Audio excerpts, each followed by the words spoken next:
Pour la prière.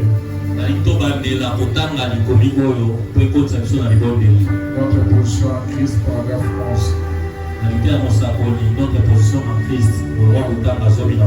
C'est ça le sujet de notre prière. Nous avons, nous les gens du plein évangile, nous avons encore beaucoup de... Il a dit non, c'était combien? 11, 21 ans. Nous, en tant que gens du plein évangile, je pense que nous avons commis beaucoup d'erreurs en regardant dans la parole de Dieu, disant Dieu a dit ceci. Et nous avons manqué de découvrir la révélation directe de notre vie pour pouvoir nous adapter à ce programme. Cette année, Dieu a dit dans Deutéronome 22, c'est l'écriture qu'on a lue, que tu seras la tête et non la queue. Tu prêteras à plusieurs et tu n'en prêteras pas. Cette année, si tu arrives d'emprunter, sache que tu fais quelque chose qui est différent du programme de Dieu pour toi.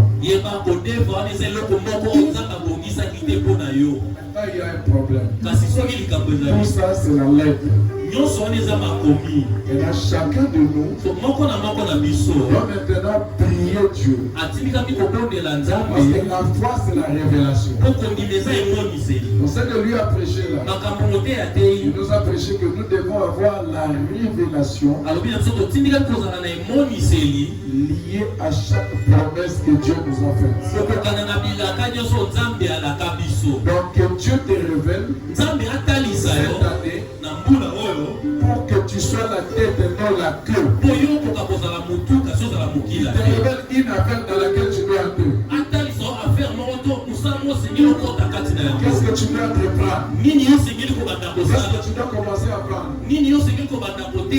Ou peut-être c'est la même affaire que tu as, mais comment structurer ça? Comment mettre du sérieux? Comment mettre un système marketing qui est solide pour attirer beaucoup de clients? La bénédiction, c'est pas sorcier, c'est pas de la magie. C'est fait sur base de principes. Et la révélation vient en méditant. Cette année, que chacun de nous applique beaucoup la méditation.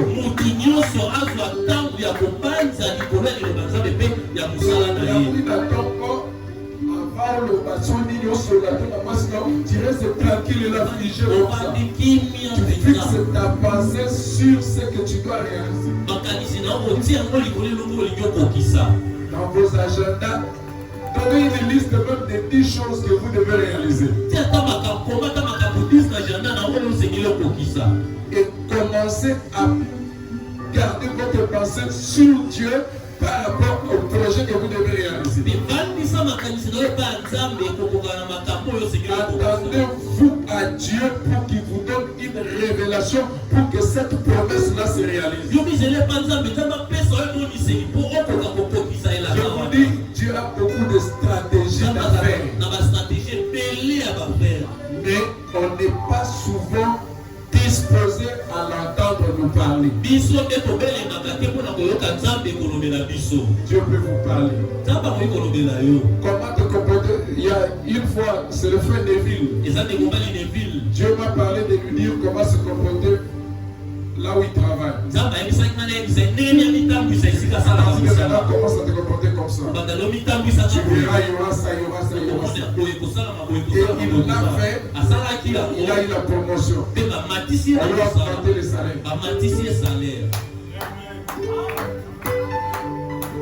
Il y a des principes. C'est pourquoi il y a certains niveaux d'élévation que Dieu ne donne qu'aux gens justes. Il est juste, ne mendie pas son pain ni sa postérité. Un juste a certains principes de vie. Le juste a des principes. C'est un travailleur qui respecte les autres, qui reconnaît les valeurs des autres.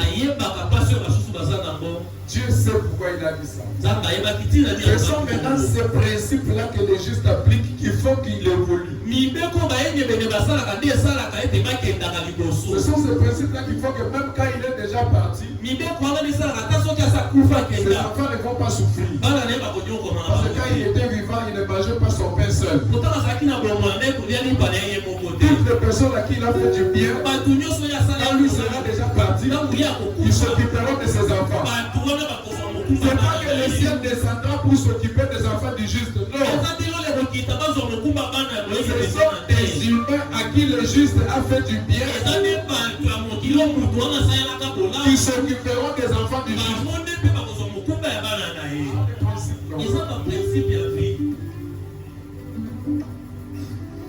Forgez votre vie. Dieu est créateur. Décide de ce qui va arriver dans ta vie dans 5 ans.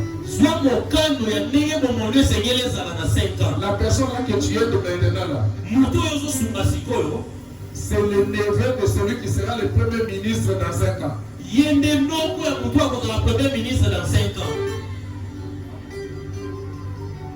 Ça sera pas la magie, surtout dans 5 ans, ta vie change. À partir de ce que tu fais maintenant. Donc tu es connecté à Dieu pour recevoir la révélation de quoi faire, à qui et comment le faire.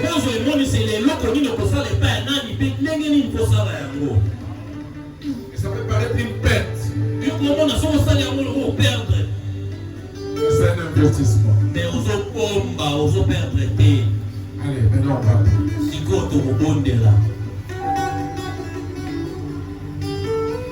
Demande à Dieu de se révéler à toi. Lord, I want to know you. Je veux te connaître, Seigneur. Seigneur, n'ayez pas volonté, voici les projets que je promets pour toi. Ce sont des projets de bonheur et non de malheur. Tout ça c'est bien.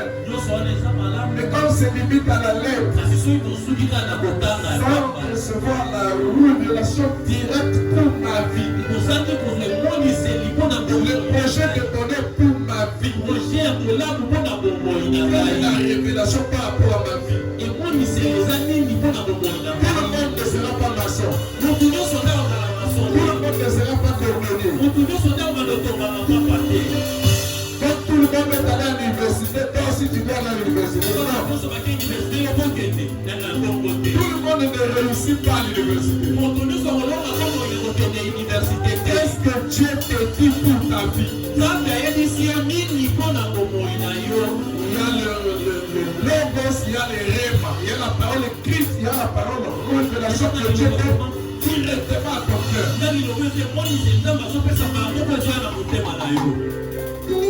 C'est ça la foi. La foi, c'est la révélation.